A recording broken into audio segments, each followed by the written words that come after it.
Hello, my name is Dr. Brian Smith. I'm a chiropractic physician and a certified nutrition specialist. I've been successfully treating people with carpal tunnel syndrome for more than 20 years, and I'd like to explain to you a little bit about what carpal tunnel syndrome is and how it can be handled, how you can find out what is causing the problem so it can be successfully treated. Now, carpal tunnel syndrome symptoms are pain, numbness, or tingling in the first 3 digits of the hand. You also often have muscle weakness, and people will, in severe cases, will have wasting of the thenar muscle. This muscle will start to atrophy or get smaller because of the problem with the nerve. Now, true carpal tunnel syndrome is an entrapment of the median nerve at the wrist. Okay, right in here in the carpal tunnel. The median nerve is a nerve that starts in the neck, coming off of the nerve roots of C5 through T1. Now let's just show you. Median nerve begins in the neck, travels down the arm, through the shoulder, the arm, the elbow, the forearm, sends branches into those 3 fingers. Now, the problem with carpal tunnel syndrome is everybody, most orthopedists and neurologists, look at the carpal tunnel. They look there for the problem, and that's a major source of the problem. Chiropractors, on the other hand, tend to look at the neck and look for pinched nerves, which is another major cause of the problem. However, if you look at it, you can have a problem with that nerve anywhere along its course. So that problem can come from the spine, it can come from the muscles in the neck,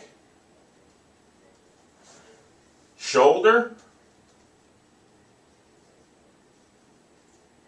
forearm, or wrist.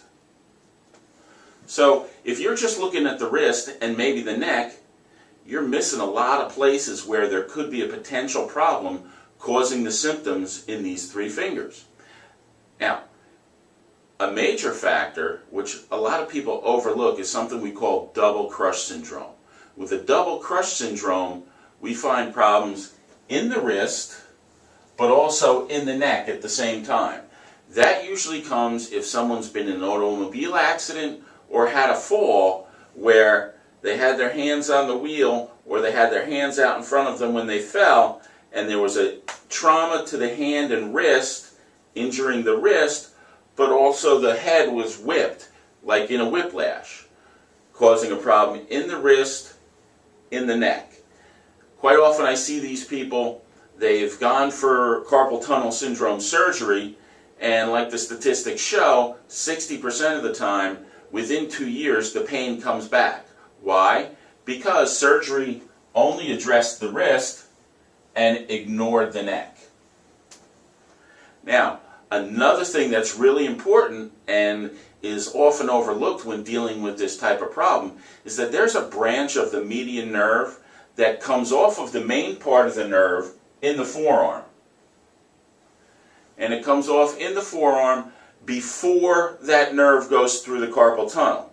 However, that nerve still comes into the hand. So you'd be amazed at how many times I've seen people who've been diagnosed with carpal tunnel syndrome, but the main problem wasn't the wrist, the problem was the forearm, where that nerve branches off before it goes through the carpal tunnel. Treating their wrist might give them temporary relief, but until you treat the forearm in that situation, you're not going to get rid of the problem. There are more than just mechanical problems that can contribute to carpal tunnel syndrome. Hormone problems caused by menopause or by taking birth control pills can cause carpal tunnel syndrome, as well as thyroid hormone problems. Now, vitamin deficiencies, especially in vitamin B6, can cause carpal tunnel syndrome. If you are vitamin deficient, supplementing with the correct dose of vitamin B6 can do wonders for carpal tunnel syndrome. Now, if you have a methylation problem, and research suggests that more than 40% of us do, then you will have problems absorbing and utilizing B6. So the typical old garden variety B6 you get at Costco just won't do the trick. You'll need a methylated B6 to get results with your carpal tunnel syndrome. Blood sugar issues such as diabetes or insulin resistance can cause problems with the median nerve, leading to pain, numbness, and tingling in the hands and fingers.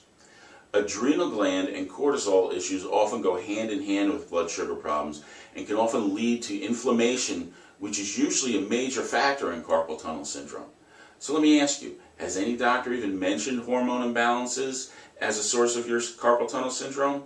Has anyone discussed dietary modifications that can optimize your blood sugar, reduce inflammation in the body, and help get rid of your carpal tunnel syndrome? Have you ever been informed about the correct form and dose of B6 that might help your carpal tunnel? Or did they just look at your hand and wrist, maybe run an EMG, and decide physical therapy and surgery was the correct way to go? In my office, we'll not just check your wrist and your neck.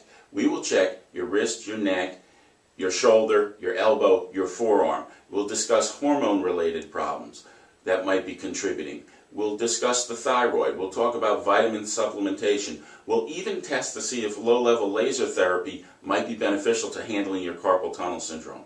I'll leave no stone unturned to try to get to the bottom of what's causing your problem and customize a protocol specifically for you to help handle your carpal tunnel symptoms.